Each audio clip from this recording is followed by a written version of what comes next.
Hello there. I'm continuing this special series that I started last week.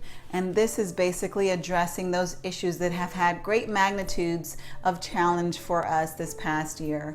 Last week, we talked about the intentional ways of spreading diversity within your organization. We discussed the very methodical ways to combat racism through the use of rigor and the usage of objective tools and measures. In this edition, we're going to address how you can re-engage your team and your organization from the dismantling of the COVID-19 pandemic. The COVID-19 pandemic has been a challenge to the entire world, and it would be expected that companies worldwide would struggle with getting back to normal, or in most cases, getting to a new normal. If you're like most organizational leaders, you're spending significant time and effort strategizing how are you going to re-engage your organization, or even more appropriately, when are you going to re-engage your team and your organization in a normal way again, whatever that normal is. Even if you've already started the process, you're probably contemplating whether you have included the right efforts and in the right order. I have developed a 7-step process for you to engage your team in a healthy and considered manner. So number 1 is reviewing and assessing your business state. The COVID crisis has left many potential impacts on businesses, and some of the business challenges have obviously included financial constraints and deficits. However, other challenges exist as well. Some others include supply shortages, inept technology, needed broad-scale remote work, leadership and or team skill deficits in leading that remote work. This has been exacerbated, especially in an environment that people have not been used to operating in, and that is one of distance, one of technology that has been required on a much higher level. So there's been a lack of change adaptation, a lack of organizational and technological maturity. Processes are outdated, and they're not even ready for this potential new normal to occur. Lack of employee engagement is something that we are commonly seeing. Insufficient COVID safety in the work environments. Employee and stakeholder anxiety regarding their safety from COVID has naturally increased. And then customer attrition overall has been a challenge, to name a few.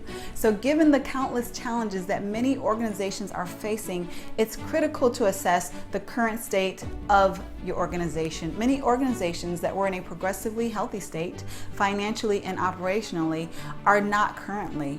Your organization should have a clear picture regarding the state of condition that it is in. And these various elements you can use to identify what that picture looks like. For example, what is the financial state? What are the conditions of the people and their level of engagement and concern? What is the technology maturity? What is the level of customer service that you're able to currently provide? And of course, the overall operational nature, how is it going with that? Step number two is you want to assess the perspectives of your stakeholders, including your employees. There's the broad, high-level view that is seen by leaders, as it's discussed in step number 1, as we just addressed, including the challenges of the overall organization. But then there are specific needs and desires for your specific stakeholders, like your customers, your employees, your board of directors. It is important that you assess their unique perspectives respectively. What has been working for them? What has been seen with significant challenges? How have employees been engaged? Has it been done properly? What about your board of directors? What is their current level of contentment or current plans of operations that may differ from what you have in mind? Is there alignment there? An exhaustive exploration should be conducted to avoid unnecessary opposition and or obstacles in the process that relates to misalignment. Your step number 3 is defining the size of the impact and related implications. Once an organization identifies the state of business, including all the elements that are impacting all of the stakeholders, It is important to ensure that sizing of those impacts is conducted, including the related implications, consequences that are connected to it. For example, if there's a shortage of a certain supply, how much or less are you able to produce of what requires that item? What are the potential opportunity costs linked to that? These are the questions that you need to ask. Step number 4 is determining the appropriate business strategy. Once you've identified the size of the impacts that have been produced by challenges facing the business directly as well as related stakeholders, it is imperative that your organization identify the needed solutions and the contingencies to inform an overall business strategy.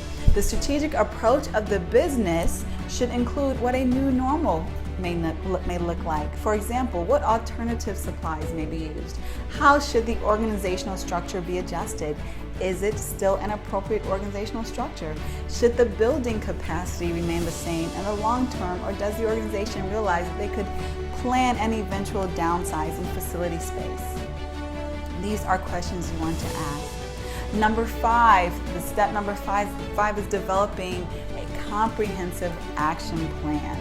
This includes the appropriate steps that you must take. Once a general business strategy has been developed, the detailed steps need to carry out the strategy.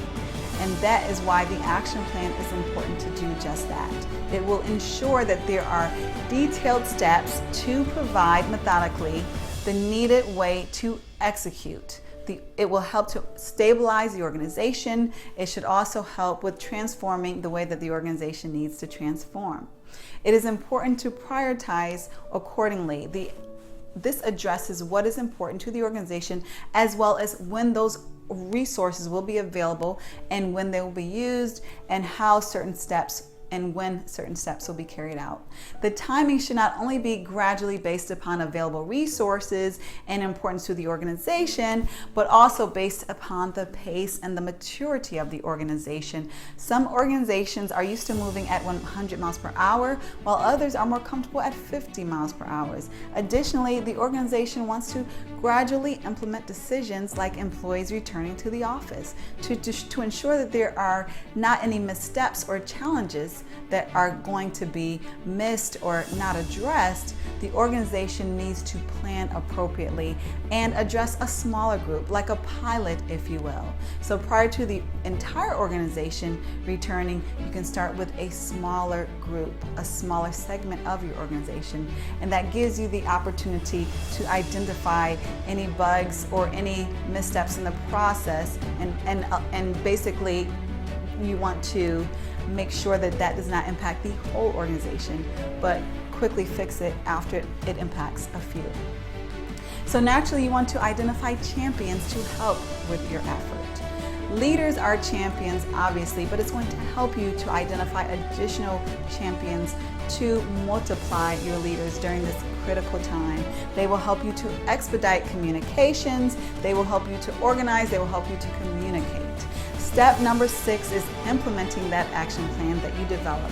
Once the action plan is developed, it's time to implement. So like any other project, there should be close tracking to understand the appropriate timing of the needed steps. There should be assessing of the adequate level of resources and other support that may be identified as needed. And this is very important because if you don't track, then you're not going to know what's getting done versus not getting done, and what's working versus what's not working, which leads us to step number 7, and that is to monitor and repeat. Monitor and tracking your performance are items that will definitely help you to successfully emerge and successfully sustain your organization beyond the COVID virus. There's no way to predict whether or not there will be resurgence of the COVID-19. What will your organization do then?